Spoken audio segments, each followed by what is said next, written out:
has inspired the brave soldiers to continue on in this epic struggle. My friends, it is my pleasure to introduce to you His Excellency, General George Washington. Yay!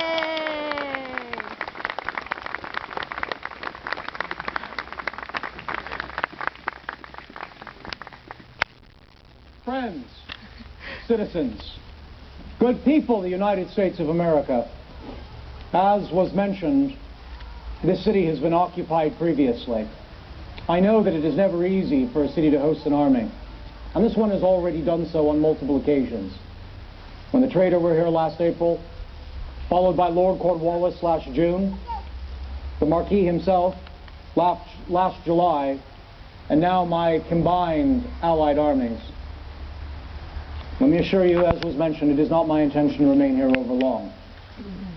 But I hoped that I might provide some answer to what questions or concerns you must have with our armies being in your vicinity. So I hope that we might make ourselves available to answer what questions or concerns you might have regarding our operations against Cornwallis at York, or those matters of the past that have brought us to this point, or anything else, I suppose, of a public nature, to which I might provide answer. Have any of you questions or concerns we might address? Yes, young man. Can you sign a book for me? The young man asks if you might sign a book for him, mon général. Certainly. Why don't you take a question, another question? Other questions, my dear friend. Or other books to sign, perhaps. Yes, madame. What do you have for breakfast? How would you? Madame inquires as to what other French forces were involved in battle, other than here in America. Well, as I have mentioned, madame, of course the French would arrive even before Rochambeau in July the 10th and the 11th of 1780, for it was in Savannah that the French forces from the West Indies would arrive and fight at the Battle of Savannah. Unfortunately, that was an unsuccessful engagement. But throughout this world, battles are being fought even as we speak. In the subcontinent of India, for French have as well as the English, not only have colonies there of the vitally needed natural resources to be found. The Duc de Lauzun, who commands the cavalry for Le Comte de Rochambeau, has taken part in expeditions to Madagascar, to Senegal, to Djibouti, and several other regions in Africa, again in search of those vitally needed natural resources. But some of the main battlegrounds are to be fought in the West Indies, madame, because as you know, an island as small as Guadeloupe or Martinique is worth more financially to France or to Spain or to the English, for that matter, than all of the Canadas combined. Wow. Simply by that production of sugar. So you can see the world is aflame, madame. There are battles being fought everywhere, to include engagements on the continent of Europe as well. And I must admit to you, madame, we French are even contemplating invading England again. But again, we have not done that since 1066. Yes, young man. If I might first, on a lighter note, this gentleman also asked me how I prefer to break my fast in the morning. My preference, sir, is 3 bowls of tea and hoe cakes drenched in honey.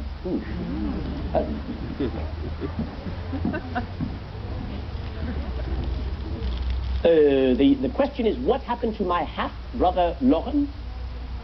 Oh. My half-brother Lauren. My brother passed several years ago. He suffered a great deal from the consumption, and that illness finally took him. In fact, my entrance into martial life is due to that fact. My brother was Adjutant General for the colony of Virginia. When he died, I petitioned the governor, in those days it was Governor Dinwiddie, that I might receive the same office. Governor Dinwiddie was of the opinion that I was wanting the experience. He also thought the other candidates were wanting experience. So the position were divided into 4 districts. I was given the smallest and least important of those, the South Side district. Though before the beginning of our war with France, no offense, sir, I was made Adjutant General of the more important district in my own home district, Fairfax. Madame. When will you be returning to Philadelphia? Madame asked the question, when will you be returning to Philadelphia? And Madame, is that question directly to General Washington or to myself? We no doubt will make our way through Philadelphia on our way to return to New York, ma'am. Our enemies still hold New York. They still hold Charleston. They still hold Savannah. I'm not so sanguineous as to believe that our victory, and I do not doubt that we are on the verge of an important victory at York. It's not my usual custom to be so optimistic. That all the strength lay presently upon our shoulders. I have no doubts that we will enjoy an important victory at York, but it will not end this war. I've long been of the opinion, ever since the place fell, that our victory, if it is to be gained, can only be done so by retaking New York. Mademoiselle. What was the hardest battle that Ah, the young lady asks, what was the hardest, most difficult battle of which you were a part of, mon général? In this war, ma'am, or the previous? The present war? The war with England? We're engaged in a war with England presently. I am a veteran of 2 wars, ma'am. I suffered a number of defeats in the late war when France was our enemy. It's curious when one looks back how greatly the world has changed these last few years. When I first entered into public life, the French were our enemy, and we fought alongside our kin, alongside the English. And now matters have completely reversed themselves since that, the halcyon days of old. We have had a number of difficult circumstances in this present war. We have lost more battles than we have won. We have endured difficult winters. The winters, the encampments, have been far crueler than have any of our battles been. I think the Marquis was mentioning, just last winter, we faced the cruelest winter we have seen since this war has begun. Even here in Virginia, not far from where we stand, the York River, a river mostly salt, froze over. Wow. One of our own major generals became a traitor to the cause. 2 of our regiments mutinied. There were rumors amongst the Congress that the French would remove themselves from our alliance. No. Our circumstances have never been as dire as they were just last winter. It's even more remarkable when you look at the circumstances of strength we now find ourselves in, that only months ago we seemed on the verge of disaster. So.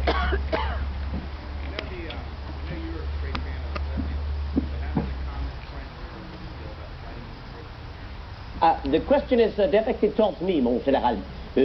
Monsieur states that he knows that I am a great fan of the colonials. Well, I no longer consider them colonists to England, but rather free and independent Americans! Yeah! But he asked me the question in regards to the French soldier, the common French soldier, and what is their opinion of the people here in America or the soldiers they serve alongside. Well, it is interesting. If you look at an American soldier, or first let me start. If you look at an English soldier, or a French soldier, or a German soldier, if one of their officers tells them to do something, they do it without question. But when you ask an American soldier to do something, he always asks why. But I think that is a credit to the great American soldier, because once they understand their purpose, what they are expected to do, they will do their utmost to succeed in this great and glorious cause. But the common soldier now has formed a great friendship, an alliance, if you will, not just in signature with the Great Alliance of February of 1778, but now an alliance of friendship by fighting alongside them in a common cause for American freedom. So these French soldiers that have been brought here and sent here by the King, Louis XVI, to fight here in America, have now developed a great friendship. Even though, as General Washington has stated, just a few short years ago, it was my country that was fighting a war, yet again against England and her colonies, known as the French and Indian War, or the 7 Years' War, back in Europe. I am hopeful, monsieur, that upon successful conclusion of this war, when America is officially free and independent, well, the United States and France will have a long-lasting friendship. That of not only an alliance against all enemies throughout the world, whomever they might be, but also an economic alliance in which we might mutually benefit from one another's possessions here in the world. But the common soldier is also crying out. The French soldier cries out words like liberté, égalité, fraternité. Liberty, equality, and fraternity. Many of the great ideals that you, the people of America, have been fighting for freedom, for independence, for rights, for representation in government, well, so too are the people in France. There are 24 million French subjects, and many of them live in deplorable conditions. They have been demanding change for 100 years since the reign of Louis XIV, Le Roi Soleil, the Sun King, in which, upon the conclusion of his reign in 1715 and the accession to the throne of that of Louis XV, Louis XV, well, France has spent a tremendous amount of money, and the people have continued to suffer a great deal. Many people are starving in the streets, so I am hopeful, monsieur, that as a result of participating in this great war for American independence, that my king, Louis XVI, might look to this revolution and initiate change in France. Perhaps even, monsieur, establishing a constitutional monarchy in which you will have representation for the French people. For though my king loves his subjects, and for the most part the subjects love our king, many times the king surrounds himself with people who tell him what he wants to hear and not what he needs to hear.